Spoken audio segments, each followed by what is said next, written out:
Hola, buen día, ¿cómo les va? Hoy vamos a trabajar con mitos, pero esta vez con un mito americano.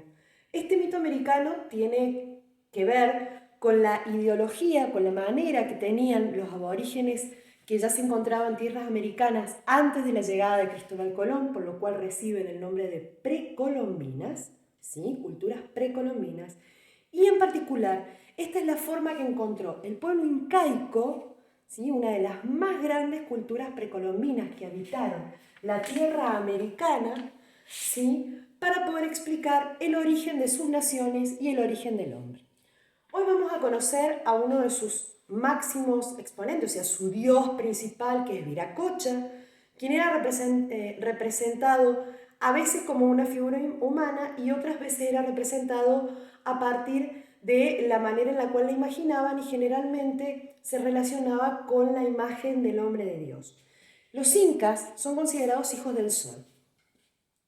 Los incas comienzan su reinado ubicándose en la zona del Cusco, por lo menos allí es donde se ubica este primer relato, que habla y nombra a Viracocha, que es el nombre que recibe el dios principal y creador de todos los pueblos del mundo.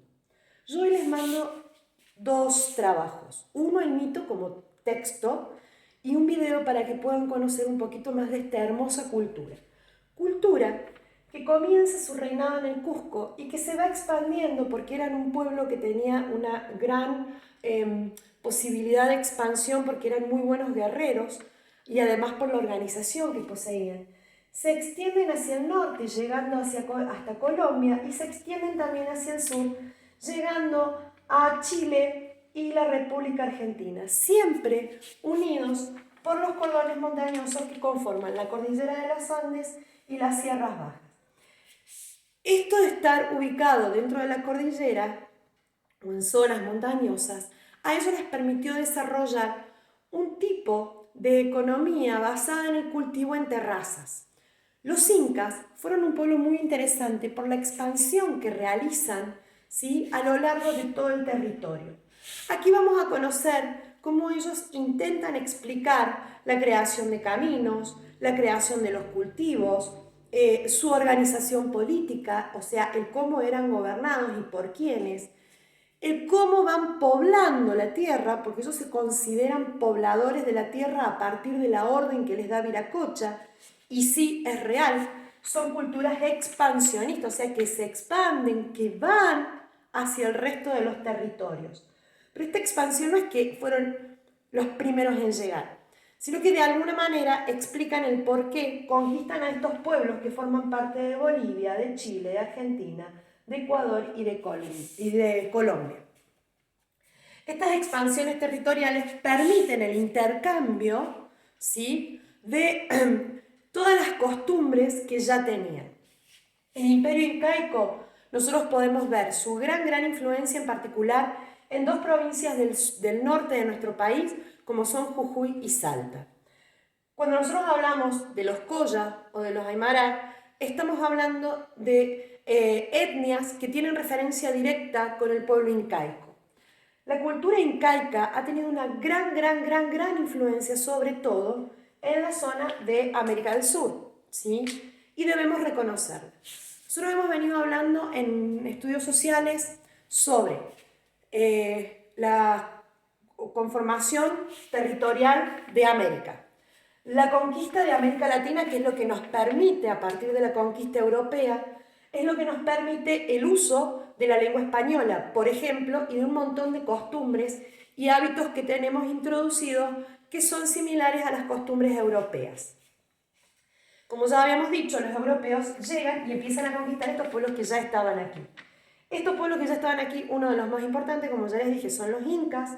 Los incas también hacen su proceso de culturización y de endoculturización, se van intercambiando sus propias costumbres con los otros pueblos que van encontrando a medida que se van expandiendo.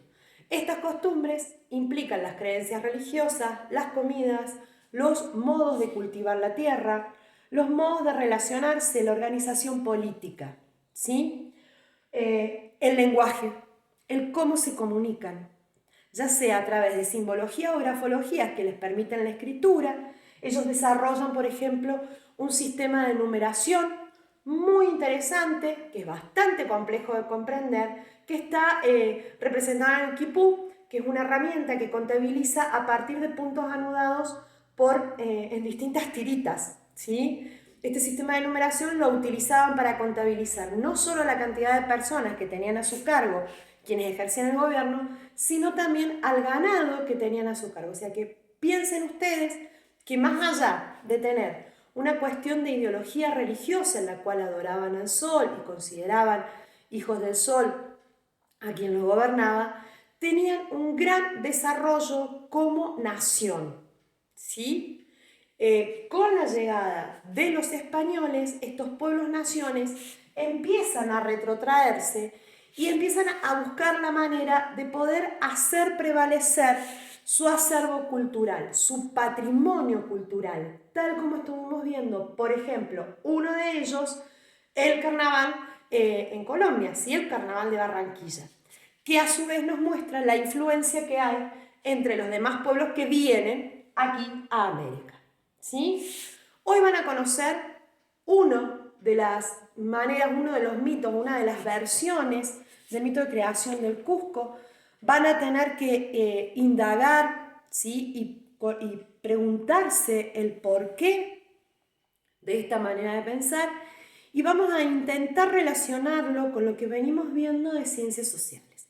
Lo que sí les voy a pedir es que el mito que hoy les mando lo guarden muy bien, porque lo vamos a seguir utilizando, ya que allí van a encontrar situados un montón de lugares que hoy por hoy son sumamente reconocidos, pero que pueden haber cambiado de nombre, como por ejemplo, hoy el territorio que ocuparon los incas se llama Perú, Bolivia, Chile, ¿sí? Tienen otro nombre diferente al que son nombrados en el mito.